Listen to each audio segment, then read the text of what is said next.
Hey, Pastor Stephen here. Hey, I want to ask you, has God been good to you? I can tell you this, man, He sure has been good to me. And I have been so blessed. I am so grateful for all the things that God has done for me.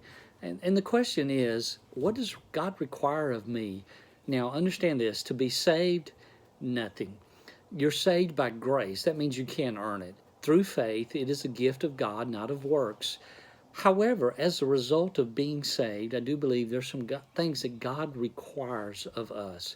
And I think we can glean that from Micah chapter 6, beginning in verse 4. He says, "For I brought you up from the land of Egypt, and I redeemed you from the house of bondage." And now here's what he's saying is, man, he's talking to the children of Israel. He said, man, I brought you out of Egypt, out of slavery, out of bondage, and I've set you free. And then I think about my own life. I mean, that's what's true of me. I mean, I was a slave to sin. I was captive to the devil. I mean, I was set free by God. And man, He's been good to me. He did more in my life when He saved me than I could ever repay. And so, what does God require? Well, He goes on to say, "With what shall I come before the Lord and bow myself before the high God?" And so He's saying, listen, basically, I can bow down and I can worship, and He wants me to do those things. But if I'm missing some real important, most important requirements, this is not going to matter. He goes on to say in the next verse, he says, "Shall I come before Him with burnt offerings?" He says in verse 7, "Will the Lord be pleased with 1,000 rams or 10,000 rivers of oil? Shall I give my firstborn for my transgression, the fruit of my body for the sin of my soul?" What he's saying is, it doesn't matter how much I worship, how much I go to church, how much I sacrifice, how much I teach Sunday school, how much I sing in the choir, how much I give, all of those things, if I'm missing something that He is most importantly requiring, well, what would it be? And so He goes on to tell us in verse 8. He said, "The Lord has shown you, O man, what is good, and what does the Lord require of you?" And then He tells him three things. The very first thing He says, "But to do justly." I mean, that's it. The very first thing, to do justly. Then He says to love mercy, and then He says to walk humbly before your God. And so isn't it interesting, the very first thing before loving mercy, before walking humbly before your God, is to do justly, is the first thing He said. That's what the Lord requires of us. I love what Jeremiah 1:17 says. He says, not only do, because that's what Micah's saying, man, don't just talk about it, man, you got to do justly.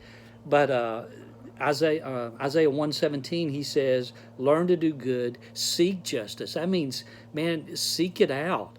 Don't just grieve over it, man. Just be a voice of helping and doing what you can for justice. And so, with that being said, let's just be honest. Our African American brothers and sisters have not had the justice that they really need and deserved in our history. And I want to say, as genuinely as I know how, that I truly am sorry. I am sorry for all the things that you guys have experienced for so long, and I want to help. I don't know what all that's supposed to be or to look like, and I'm asking God to help me, and I'm asking God to show me.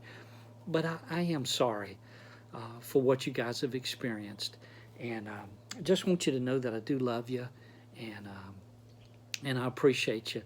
And notice the second thing that He says that's required of us. He says to love mercy. The most merciful thing you can do for somebody is to help them if they are not getting justice. That's why in Isaiah he goes on to say, learn to do good, seek justice, reprove the oppressor, defend the fatherless, plea for the widow. And that's what God is calling us as God's people to do. And that should have been our calling all along, is to seek justice.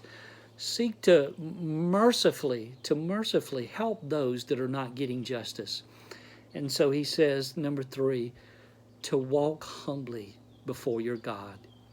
You know, the more I walk with God, the more I realize I love what he loves, which is more than anything people, and I hate what he hates. More than anything is to see injustice. And so I just pray that we, God's people, will ask God to help us to seek justice, to love mercy, and to walk humbly before our God. God bless you, and I hope you have just a wonderful day.